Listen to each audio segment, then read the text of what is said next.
Much of the same in the city, where the NYPD says that it is ready for potential unrest on election night and beyond. Businesses aren't taking any chances. Some say that they just cannot afford the loss of business yet again. CBS 2's Allie Bauman live now on 5th Avenue in Midtown with more. Allie.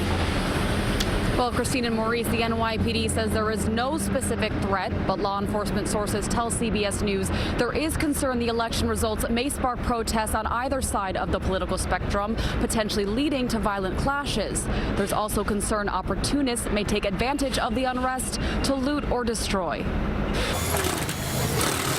Stores are boarding up in the Bronx along Fordham Road hours before Election Day. The owner of H&H Wireless on University Avenue says he's going so far as to put his merchandise in storage for the next few nights. I'm going to take all my merchandise, the most expensive stuff, and then I'm going to see what's going to happen. The electronics store was ransacked in early June amid protests and looting shortly after George Floyd was killed in Minneapolis. If that happened to me again, there's nothing I can do.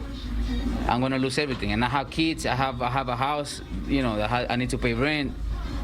You know, I can't afford it. Plywood covers windows up and down Manhattan as well, from the Upper West Side to the Empire State Building. The owner of Thompson Chemists in Soho says she's not taking any chances. New York seems very hateful at the moment. We are not giving guidance to store owners to do that, but if that's what they choose to do, we certainly understand.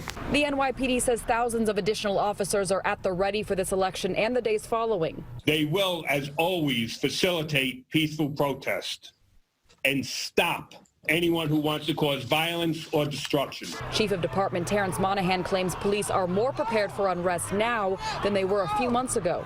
Our intel has gotten a lot better. We've identified those who are willing to cause damage and destruction, and we will be on them. We know who they are. Some high-end stores and apartment buildings are even hiring off-duty and retired officers for security. The Guardian Angels plan to patrol around polling stations as they normally do, and this year go wherever crowds may gather after. Make sure everybody's safe, the community is safe, and everybody feels safe going out to vote.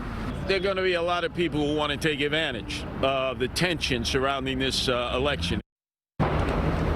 Law enforcement sources also say much of the looting this summer was by criminal opportunists, often mixing in with protests and at times bringing crowbars or lock cutters in their backpacks. The NYPD says plainclothes rapid response units will be on standby for any commercial property damage. We're live in Midtown Manhattan. Allie Bauman, CBS 2 News.